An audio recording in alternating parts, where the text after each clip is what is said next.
तो dear students, हम आज की क्लास में क्या पढ़ने वाले हैं कि रिमूव फाइल एक्सटेंशन, है ना। देखो कंसर्न क्या है इन सब चीजों को वर्क करने का, ये भी समझो। एक्चुअली क्या होता है कि जैसे कोई हमारे पास वेबसाइट होती है ना।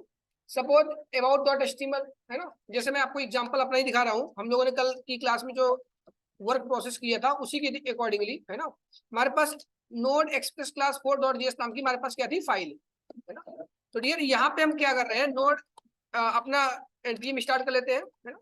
यही मैं क्या लिखता हूँ, अबाउट का, है ना। तो यहाँ पे about.html लिखा था, हमारे पास वेलकम टू about.html आ गया था, राइट। हमारा राउट बना के हमने काम किया था। तो यार ये .html है ना, यही आपकी क्या होती है, एक्सटेंशन होती है। क्या होती है डियर, एक्सटेंशन। एक्सटेंशन का वर्क प्रोसेस क्या होता है यार, वो एक्नॉलेज करता है कि वो पेज अबाउट क्या है, एक फाइल है। .html क्या है, एक एक्सटेंशन है। तो बताया क्या जाता है कि ये वाली फाइल का एक्सटेंशन क्या है ना, कि ये किस चीज को सपोर्ट कर रही है। जैसे एक इंसान होता है, उस इंसान के नाम के आगे उसका सरनेम होता है, और वो सरनेम रिप्रेजेंट करता है कि वो इंसान किस समुदाय से बिलोंग करता है। सेम एज इट इज मैं बात कर रहा हूं यहाँ पे एक्सटेंशन की। एक्सटेंशन बताता है कि ये वाली फाइल किस टाइप का है ना, वो किस समुदाय से बिलोंग करता है। यहाँ पे एचटीएमएल लिखा गया है तो मतलब ये एचटीएमएल की फाइल हुई। यहीं पे अगर .js लिखा रहता है तो समझ जाना ये .js की एक्सटेंशन हुई। .css होगा तो समझ जाना डियर ये .css की फाइल हुई, है ना। Something like that. समझ पा तो एक्सटेंशन समझे, ठीक है। अब टॉपिक के अंदर आज की क्लास के अंदर हम ये पढ़ेंगे कि इस एक्सटेंशन को रिमूव क्यों किया जाए, रिमूव कैसे किया जाए। मेन कहानी क्या होती है, रिमूव तो करना सीख लेंगे, लेकिन रिमूव क्यों करना है ये भी इंपॉर्टेंट चीज होती है। होता क्या है, हमें हैकर से बचना होता है ना।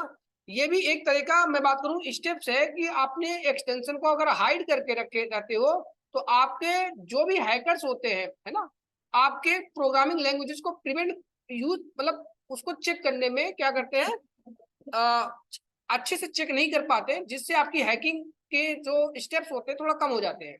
हैकिंग के स्टेप्स मतलब चांसेस कम हो जाते हैं, है ना।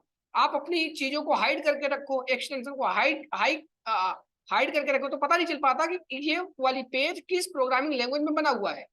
तो डियर इन सब चीजों को प्रिवेंट करने के लिए हम क्या करते हैं, इन एक्सटेंशन को रिमूव करते हैं। तो आज की क्लास के अंदर हम उस एक्सटेंशन, है ना, आपके एचटीएमएल के जो हमारे पास फाइल के एक्सटेंशन होते हैं उनको रिमूव करना सीखेंगे डियर, है ना। तो वही देखते हैं किस हिसाब से यूज होता है डियर। तो आज की क्लास देखो, वही वाली क्लास, वही पुरानी एग्जाम्पल ले लेते हैं कि भाई हमारे पास क्या था, एक हमारे पास एक्सप्रेस जेएस था, हमने कुछ पेजेस बना रखे थे, है ना। ये सब हमने क्या पब्लिक फोल्डर के अंदर क्या बना रखा था, एक पेज बना रखा था। अब मैंने क्या किया, एक्सप्रेस स्टैटिक करके स्टैटिक पेज बना दिया था। सपोज हमारे पास पब्लिक नाम के अंदर, पब्लिक फोल्डर के अंदर अबाउट और कॉन्टैक्ट डॉट एचटीएमएल नाम के हमारे पास क्या थे, फाइल, दो फाइल हमने बना दिए थे डियर, है ना। अब इन्हीं एक्सटेंशन को रिमूव करेंगे डियर। तो आज की क्लास के लिए क्या करते हैं, इस मॉड्यूल को हम यूज करते हैं। यहाँ पे एक्सप्रेस क्लास 5 हो गया, समझ पा रहे मेरी बात। तो डियर यहाँ पे हम अपना वर्क प्रोसेस देंगे, हमारे पास क्या हो गया इसका। अब कॉन्टैक्ट के लिए लिखते हैं डियर, तुम्हारे पास क्या हो गया, वेलकम टू कॉन्टैक्ट पेज हो गया। समझ पा रहे मेरी बात। अब यार देखो, हमारे पास तो ये सब चीजें हो गई, समझ पा रहे मेरी बात। मेन कंसर्न क्या है यार कि हमें एक्सटेंशन को क्या करना होगा, रिमूव। इन एक्सटेंशन को रिमूव करेंगे, है ना। बड़े बड़े वेबसाइट्स में क्या होता है, आज के प्रोफेशनल टर्म्स में लोग एक्सटेंशन को हाइड रखना पसंद करते हैं, क्योंकि वो बताना नहीं चाहते कि इनकी वेबसाइट किस प्रोग्रामिंग लैंग्वेज में बनी हुई है ना। इसमें बहुत ही वर्क प्रोसेस होता है। आपकी क्या होती है डियर, कोई भी हैकर्स या चीजें यूज नहीं कर पाते कि आपकी वेबसाइट को मैं बात करूं डिसएडवांटेज कुछ पहुंचाए, है ना, कोई हार्मफुल हार्मफुल चीजें आपको एक्नॉलेज करें। ये हम इसलिए एक्सटेंशन को हाइड करते हैं, रिमूव करते हैं डियर। तो इसके लिए क्या होता है डियर, मैं बात करूं, इसके लिए एक छोटा सा वर्क प्रोसेस होता है। हमें सबसे पहले क्या करना पड़ता है बताना चाहूंगा, कि जो आपके पास ये एक्सटेंशन होते हैं डियर, हमें इनको कमेंट कर देना पड़ता है ना। हमें क्या कर देना पड़ता है डियर, इन सब चीजों को कमेंट कर देना पड़ता है, कि मतलब आपके पास जो हमारे पास हम यहाँ पे app dot use express dot static करके बताते हैं ना, हम इनको क्या कर देंगे, कमेंट। मैंने पुरानी एग्जांपल को इसलिए लिया क्योंकि आपको समझा पाऊं कि देखो उसी से रिलेटेड है, समझ पा रहे मेरी बात। अब हमें क्या करना पड़ता है डियर, डायरेक्ट फाइल को सेंड करना होता है सर्वर पे। कहाँ पे करना पड़ता है डियर, फाइल को डायरेक्ट सेंड कर देते हैं। कैसे डियर, है ना, वही आपके जो मेथड्स होते हैं, ऐप डॉट गेट, समझ गए मेरी बात, ऐप डॉट गेट, है ना। अब ये क्या होता है, दो पैरामीटर लेता है, हमें पता ही है, कॉलबैक फंक्शन हो गया दूसरा, एक रिक्वेस्ट और रिस्पॉन्स, ठीक है। हमारे पास ये रिक्वेस्ट होगी, हमारे पास क्या हो गए, ये रिस्पॉन्स, ठीक है।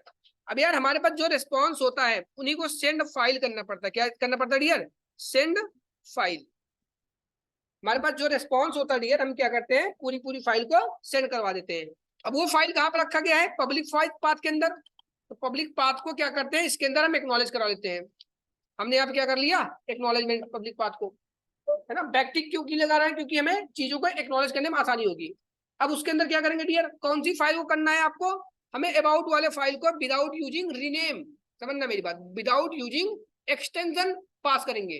तो सेंड फाइल कर देते हैं, पूरी पूरी फाइल को सर्वर पे क्या करता है, send about dot HTML. Internal क्या होता है डियर, यहाँ पे राउटिंग के हिसाब से काम करते हैं, तो यहाँ पे क्या लिख देंगे, हम राउटिंग लिख देंगे डियर, है ना। अब अबाउट वाले राउटिंग पे आपकी ये राउटिंग आएगी, इंटरनली इस फाइल को ओपन कर दिया जाएगा। तो यही तरीका होता है डियर, किस हिसाब से आप अपने एक्सटेंशन को रिमूव करते हो इन एक्सप्रेस। आइए देखते हैं वर्क करके,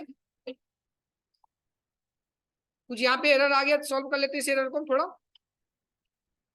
हमारे पास क्या है डियर, यहाँ पे बता रहा application is not defined, okay sorry application नहीं ऐप होगा, यहाँ पे गलती से एप्लीकेशन से लिखने में हो गया होगा हिंट के सजेशन में। तो डियर यहाँ पे 7 बार वर्क होने लग गया, आइए देखते हैं, रिफ्रेश कर लेते हैं डियर। अब चला नहीं, क्योंकि राउटिंग क्या है, अबाउट है, कॉन्टैक्ट है, समझ पा रहे मेरी बात। अभी कॉन्टैक्ट नाम की, सॉरी कॉन्टैक्ट नाम की हमने अभी कोई राउटिंग नहीं बनाई है, लेकिन यहीं पे अबाउट लिखूंगा, क्या लिखूंगा, अबाउट। अबाउट चला नहीं, अब क्यों, क्योंकि डियर हमने यहाँ पे क्या कर दिया, राउट दे दिया, है ना। तो कैसे हो रहा है, समझ पा रहे हो मेरी बात, हमने पूरी पूरी फाइल को सर्वर पे सेंड कर दिया, सर्वर ने रिस्पॉन्स दे दिया, है ना। राउटिंग में वो दिखा दिया और इसको क्या कर दिया, सेंड फाइल कर दिया, आपकी हो गई। अब कॉन्टैक्ट वाला बनाना चाहते हो, कॉन्टैक्ट बनाया है नहीं, तो कॉपी कर लो, कॉन्टैक्ट बना लो यार, क्या दिक्कत है ना। हम क्या करते हैं, कॉन्टैक्ट बना लेते हैं डियर,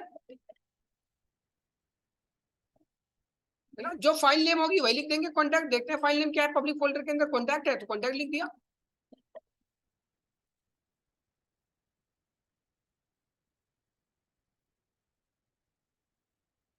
स्पेलिंग क्या है डियर, अच्छा कुछ पूछो क्यों आया एरर, अभी क्यों नहीं चला, क्योंकि हमने सर्वर को रिस्टार्ट नहीं किया डियर, है ना।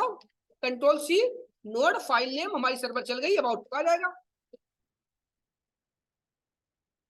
सो इस हिसाब से आप हर एक चीज बना सकते हो, है ना। यहाँ पे अबाउट लिखो, अबाउट आ जाएगा। अब एंकर टैग लगा के होम अबाउट कॉन्टैक्ट स्पेस बना ले जाओगे, एक मेनू बना लो यूएलएलआई का, है ना। एचटीएमएल आपको पढ़ाया हूँ कैसे आप एचटीएमएल बनाओगे, तो आप स्टैटिक पेज भी बना सकते हो, उसके अंदर डायनेमिक पेज भी बना सकते हो। अभी डायनेमिक कैसे हैंडल करोगे वो भी मैं सिखाऊंगा आपको, है ना। तो डियर इस हिसाब से आप कोई भी फाइल होती है ना, आप एक्नॉलेज कर सकते हो, बना सकते हो अपने फाइल के अंदर। एक होता है डियर कि भाई अगर मैं यहाँ पे लिखता हूँ वैसा पेज जो हमारे पास है ही नहीं, जैसे सर्विसेज लिख दिया, सर्विसेज है नहीं हमारे पास, सर्विस नाम की हमारे पास क्या डियर, हमारे पास कोई फाइल है ही नहीं, है ना। सर्विसेज नाम की क्या है, फाइल है ही नहीं।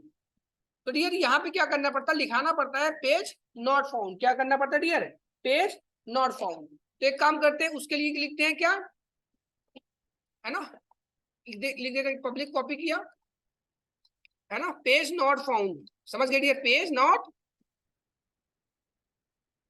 Found dot HTML, I think समझ गए सब लोग ना। तो डियर कॉपी कर ले इसको, इसी चीज को लिख ले रहे हैं कॉपी, या तो यहीं पे डायरेक्ट एचटीएमएल बना दे रहे हैं फिर से, है ना। यहाँ पे लिख दे रहे हैं पेज नॉट फाउंड का टाइटल, है ना।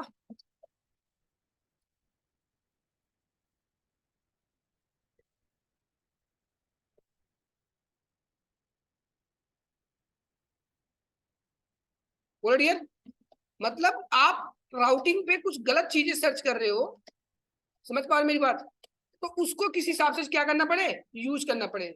मतलब वो राउटिंग आपकी सिर्फ चले जो इस राउटिंग को आपने बनाया है, अगर कोई यूजर ऐसी राउटिंग सर्च करता है जो ऑलरेडी है ही नहीं, है ना, जैसे गूगल पे कोई चीज सर्च करते हो, मिलता है तो अच्छी बात है, नहीं मिलता क्या बोलता है, this is wrong page, yes no. तो वही चीज करना होता है डियर, हमें क्या लिखना पड़ता है, स्टार, क्या लिखाना पड़ता है, स्टार। समझ पा रहे मेरी बात? तो उस फाइल को लिख दो यहीं पे, कौन सी फाइल है, पेज नॉट फाउंड, है ना, पेज नॉट फाउंड। समझ पा रहे मेरी बात डियर? तो यही बात कर रहे हैं यार कि भाई आपके पास अबाउट था, अबाउट दिखा दिया, कॉन्टैक्ट था, कॉन्टैक्ट दिखा दिया, है ना, आपके सर्विसेज थे, सर्विसेज दिखा दिए। बाई चांस कोई पेज ना हो, जो मतलब आपने जो राउटिंग बना रखी है डियर, उसी राउटिंग को सिर्फ क्या करे, दिखाए। बंदा आपके अकॉर्डिंग, आपके अपोजिट में जो राउटिंग आपने बना रखा है, अगर उसके अपोजिट में कोई चीज सर्च करता है, क्या दिखाए, this page is not available, या this page is not found on my website, yes या नो। होता ही नहीं होता है, बताओ। कोई वेबसाइट एक बार सर्च करना गूगल पे, कोई भी वेबसाइट सर्च कर लेना, उल्टा सीधा तो राउटिंग नाम लिख देना, तो क्या बोलेगा, this website is not available, this page is not found, wrong page something लिख कर देगा, you have inter wrong routing. होता नहीं होता है ना। तो डियर यहाँ पे हाँ 404 एरर करके आता है, तो ये भी लिख दो, 404 पेज लिख दो, 404 ऊप्स करके लिख दो, है ना। तो डियर इसी चीज को दिखाने चल रहे हैं आपको। तो डियर यहाँ पे मैंने लिखा क्या, कॉन्टैक्ट है, अच्छी बात है, अबाउट है, अच्छी बात है।